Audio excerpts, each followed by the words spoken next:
This week in the trial of Sean Diddy Combs, the world got an inside look into one of his most recent romantic relationships and its messy dynamics. Hey, I really don't know what's going on with you, but I just want to just give you a heads up that I'm about to really disappear on you. You feel me? I'm not going to be playing these games with you at all, at all. So I don't know, you think you silent treating me, and you think I'm going to be, nah. You'll have a rude awakening. You'll just have silence. Combs sent that voice memo to his then girlfriend, Jane, who he dated on and off between 2021 and 2024. And it's just one of many clips being played during his trial. He's facing charges of racketeering conspiracy, sex trafficking, and transportation to engage in prostitution.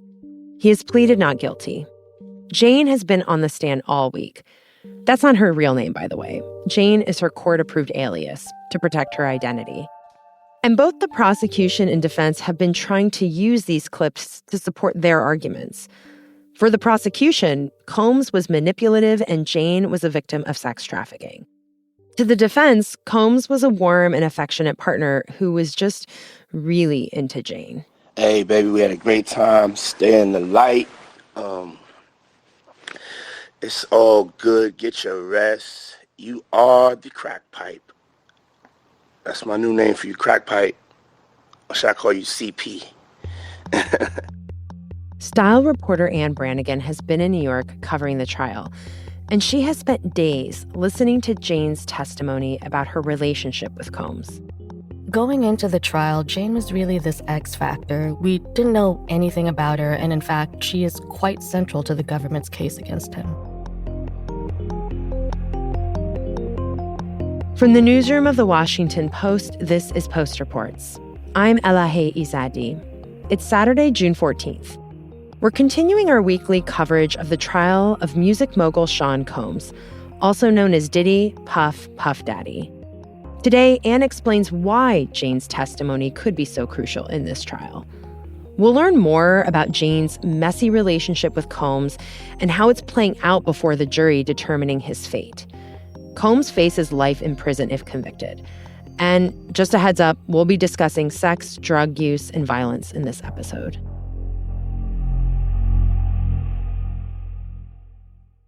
So, Anne, I know that when you and I spoke last week, we did touch on Jane's testimony. And as you said earlier, she could be really central to this trial in a way that maybe people weren't thinking about before. So let's really zero in on her today. Can you tell me who Jane is? Like, what can we say about who she is, given that she is an anonymous person, but there are some things coming out? So we know that Jane is a single mom and that she met Sean Combs in late 2020, but they began a relationship in 2021. She was with him on and off up until his arrest in September of last year. So this is a very, very recent time period. And in part because it's so recent, there is a lot of evidence. I'm talking about pages and pages and pages of exchanges between these two people. Mm-hmm. Now, a central part of their relationship, she says, are these hotel nights, which we know from this trial as freak-offs, but they're essentially the same thing. And those are, as we've said before, those sex parties involving male escorts and Combs allegedly directing his girlfriends to perform sex acts with them. Exactly. So this is a person who's been on and off with him for years, but who has alleged and who told him across the relationship that she felt that she was being exploited and used solely for the purpose of these hotel nights. And where does she fit into the charges that Combs is facing, just so we understand the role she's playing in this trial? So she is actually, in this case, an alleged sex trafficking victim. And you might remember that Sean Combs is facing 3 kinds of charges. One of those charges is sex trafficking, of which there are 2 counts. One of those counts revolves around Cassie Ventura. The other one revolves around Jane. Yeah, and Cassie Ventura, we've talked about her before. She's another ex-girlfriend of Combs. She testified at length in the beginning of this trial. But when we're talking about Jane, what can we say about her relationship with Combs now? Since they were together so recently, like, how would you characterize her feelings towards him now? In a lot of ways, and I think this came through in multiple ways on the stand, both in her testimony and in her demeanor, this is somebody she still feels a lot of love and affection for, and that she can still speak quite affectionately about. She spoke a bit lovingly this week about rubbing his feet and watching Dateline together, which was apparently his favorite show.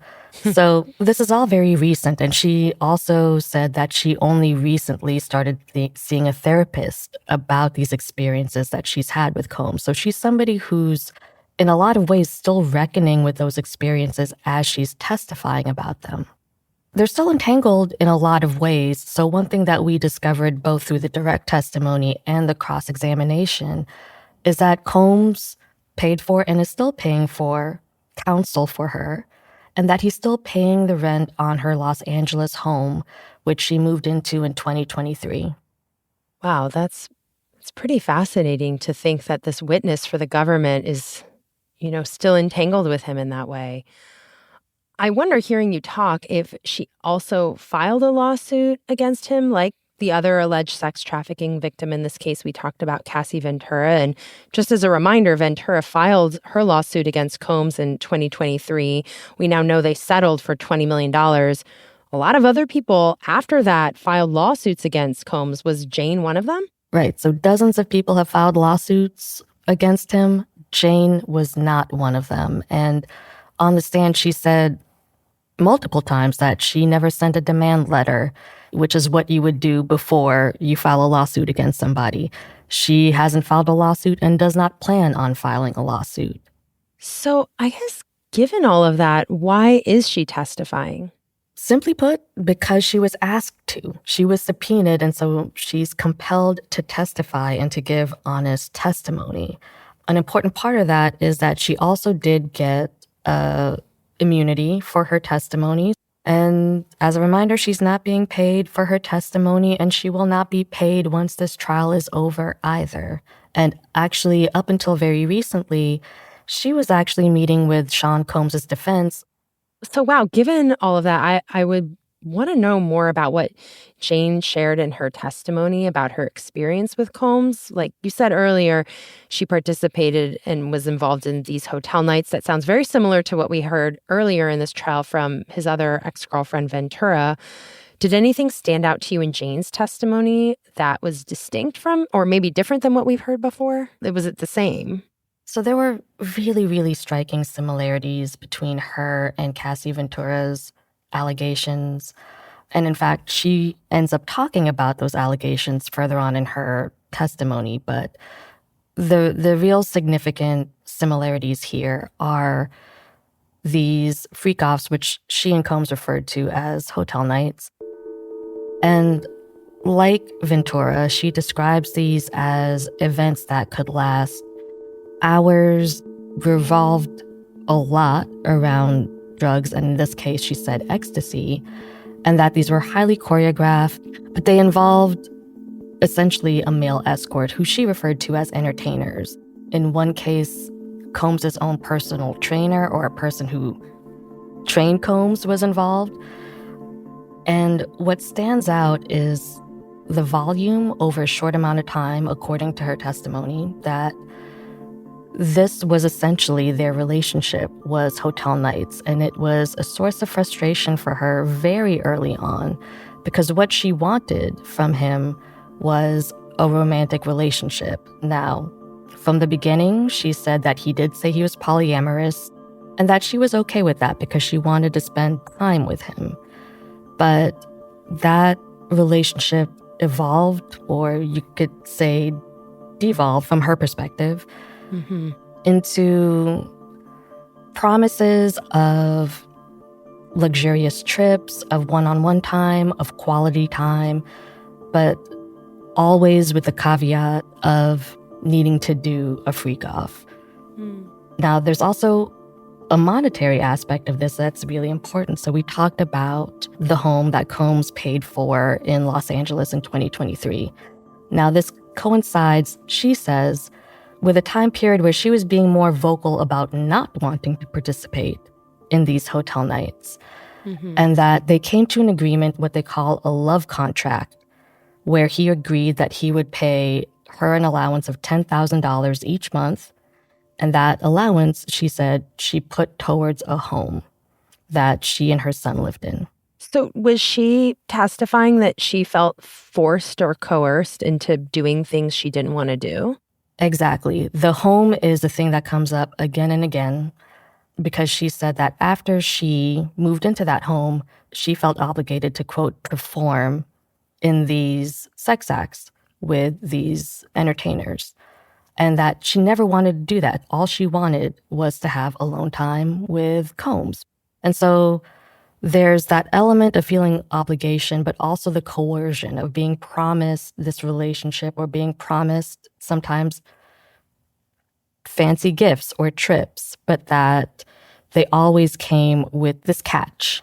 And she also alleged that when she would try to assert herself and not do these things or say she didn't want to do these things, that he would threaten to not pay her rent or that he would distance himself. And in this case, distancing himself comes with losing potentially her home. Yeah, like the roof over her head. Yes. What about physical violence? I know that that was something that came up in Cassie Ventura's testimony, and there is hotel surveillance video showing physical violence. Is that something that came up in Jane's relationship with Combs? So this is something that's very different, right, in Jane's situation, which is that physical violence is not at play in terms of her feeling pressure to perform in these sex acts. One major exception, though, and it's a pretty big one, that happened just last year in June 2024. So what happens, according to Jane's testimony, is that she actually instigates a physical fight with Combs over another woman, but that after she does this, he dramatically escalates this fight, and he follows her around the home. She tries to hide. She said that she tells him to leave, and he kicks down her doors. He kicks down the bedroom door when she hides in the bedroom. She hides in the bathroom. He kicks down that door. She hides in a walk-in closet. He kicks down that door.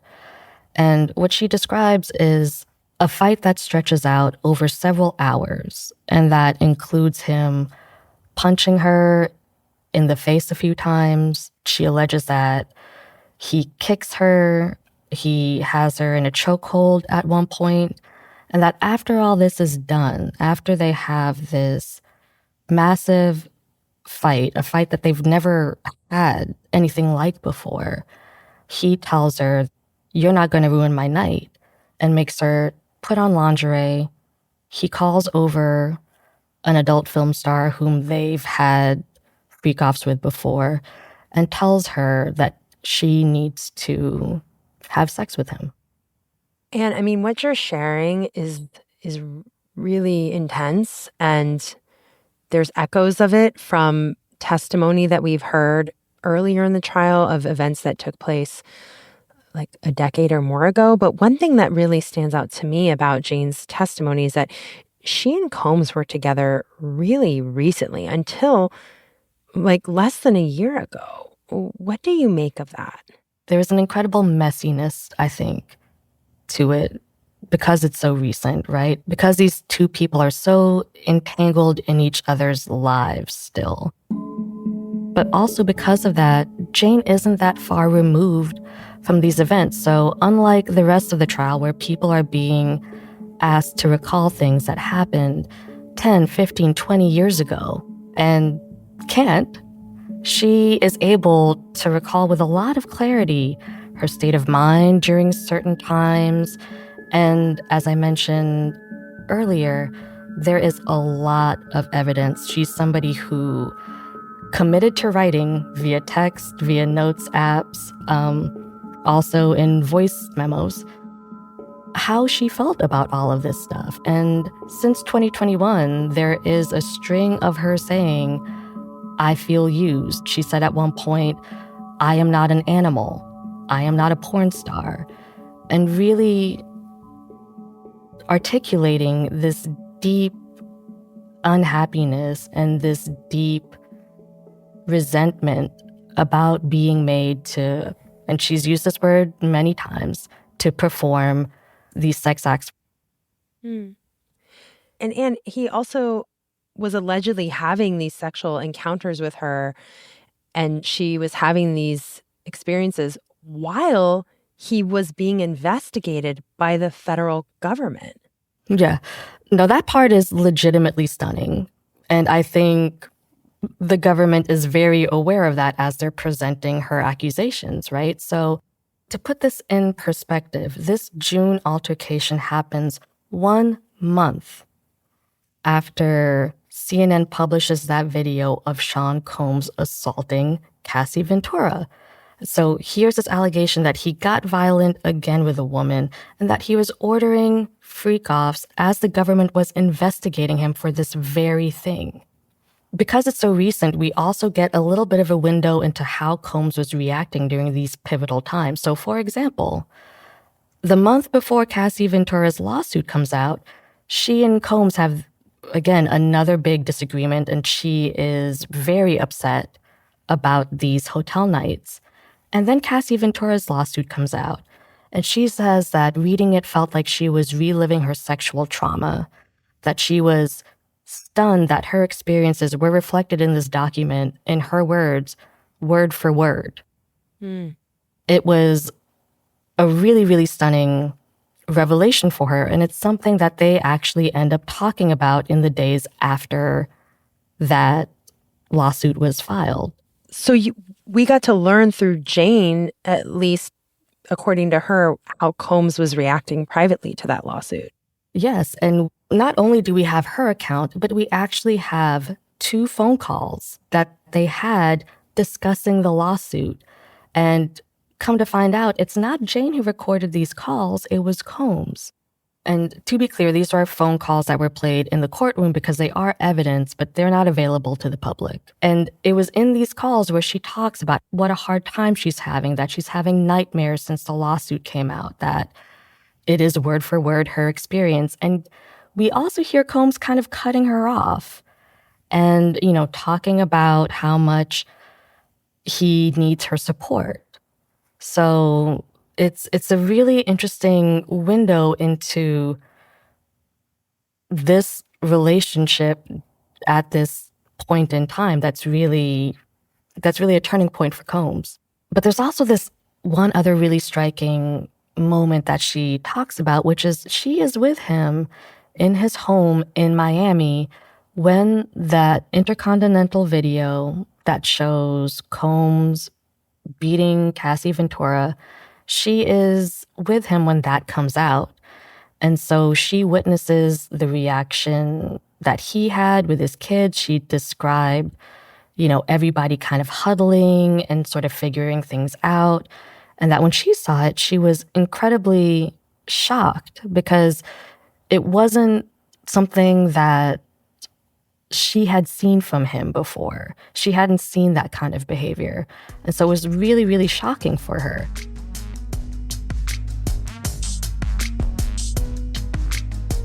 After the break, the ways this testimony could help and hurt the government's case against Combs. We'll be right back.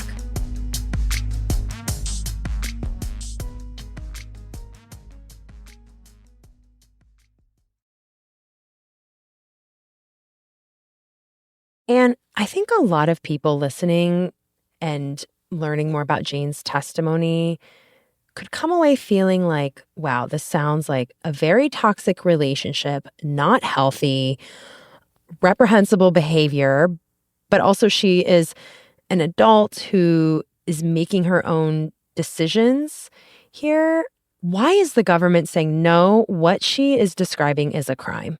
There is a kind of murkiness that's a little bit inherent to sex trafficking laws and how they've come to be enforced in, the 25 years since they've been introduced. So this is a really recent kind of law that we're reckoning with. And there is a lot of gray area within that. So sex trafficking, as defined by federal law, is the recruitment, harboring, transportation, or obtaining a person for the purpose of a commercial sex act. Now, let's take a pause there. Commercial sex act means sex that is being exchanged. It could be money, but it could also be goods. It could be interpreted a few different ways. And there's also this element, too, that the person who is engaging in the sex act is doing so under force, fraud, or coercion.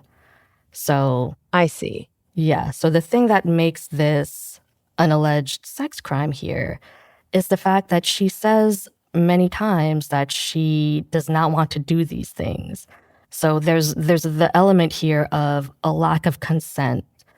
There is also an element here, potentially, and this is what the government is arguing, of fraud, that all of these things that Combs promises her, the promise of quality time or the promise of gifts, that all of those are done to kind of loop her into these things, and that he has no intention of actually following through on them. So, for example, he invites her on a trip to New York. He tells her to bring her passport.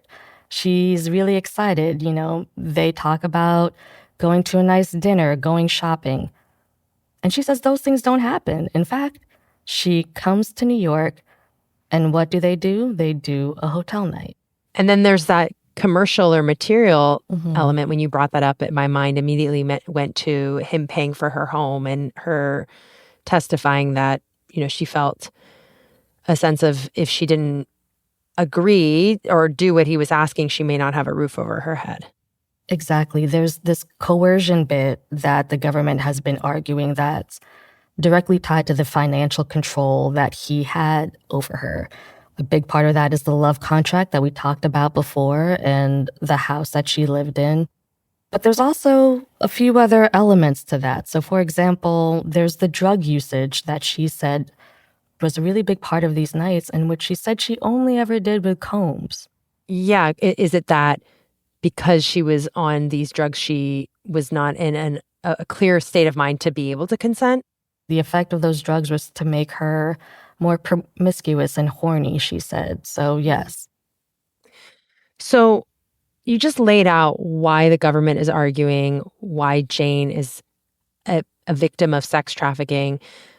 I know that the defense also had an opportunity to question her on the stand. How did the defense try to undercut that argument?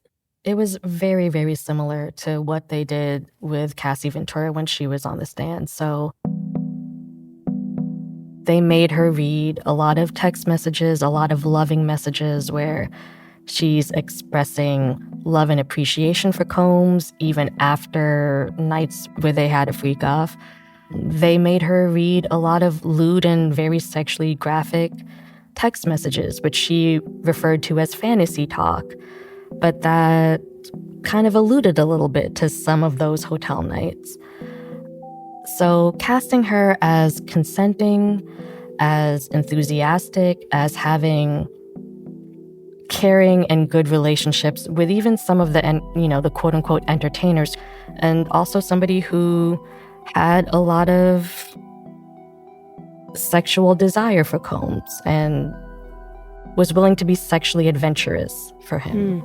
Another big thing that they did that's similar to what they did with Cassie Ventura is that they suggested that the real trigger for her upset wasn't actually these freak-offs, but her jealousy of other women, and that she would raise her issues with these freak-offs only after she saw photos of Combs having nice vacations with these other women, only when she felt that she had been slighted. And then how did they try to depict Combs in this relationship? So they also read out some of Combs' messages, and in some of these messages, he's suggesting that he's okay if they don't have a freak-off. He's expressing care and support for her, but also kind of standing his ground and saying, like, look, if you don't want to do these freak-offs with me, then we can break up. And it also highlights, like, this is a moment where you could have stepped away from this relationship, that you could have ended this, and, saying to Jane that you chose not to. So, Anne, just given all of what you've shared, which is really messy, like this is a really complex relationship. Has Jane's testimony been helpful or damning to Combs's case? How should we think about what this testimony has done for his defense or for the government's case? There were a lot of things that came up during this testimony that seemed really damaging to Combs, again, because there is this volume of, these written declarations of not wanting to do these things, not feeling okay doing these things. And so that is something that is very supportive to the government's case. And remember, because there are many people who have sued and are suing Combs, Jane is not suing him and said that she does not plan to. And so this is something that the government repeatedly kind of asked her, I think in part because it makes her seem more credible and honest as a witness, that she has nothing to gain from making these accusations. Now, something the defense wants to remind us is that she hasn't sued yet. But I think for both sides, we're being asked to hold a lot of ideas concurrently, right?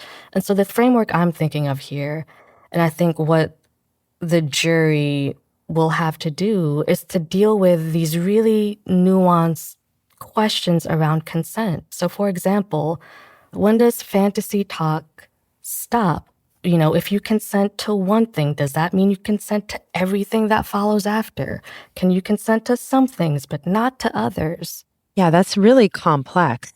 Right. This is somebody who's still expressing a lot of love for him while also saying that she felt humiliated by the things he did to her. And this is something we've seen come up time and again in this trial, is this tension. And it depends on the dynamics of the 12 people in that box and how they work it out amongst themselves, right? Because they will have to reach a consensus about what it all means. I think one moment that perfectly sort of encapsulated the tensions here, the conflict here, was when Jane left the stand. So she was on the stand for 6 days. And first she hugs prosecutor Maureen Comey, and then she hugs Tenny Garagos, the defense lawyer who was questioning her and essentially asking her, well, you had the opportunity to leave, didn't you? And she hugs both of those women before she walks out of the door. Wow, and I can't imagine that scene. I mean, that is quite something to see. Right. It's a lot to hold, and it's a lot that the jury is going to have to hold as they decide Sean Combs' fate in a few weeks. Well, Anne, thank you so much, as always, for taking time to explain all of this from New York. Thank you very much for having me, Elahe. Anne Brannigan is a style reporter for The Post. That's it for Post Reports. Thanks for listening. Today's show was produced by Sabby Robinson, who also contributed reporting from New York. It was edited by Lucy Perkins and Ariel Plotnick, and mixed by Sean Carter. Thanks to Carla Spardos and Janae Kingsbury. If you love our show, help other people discover it by leaving a rating on Spotify or a rating and review on Apple Podcasts. We really appreciate it. I'm Elahe Izadi. We'll be back on Monday with more stories from The Washington Post.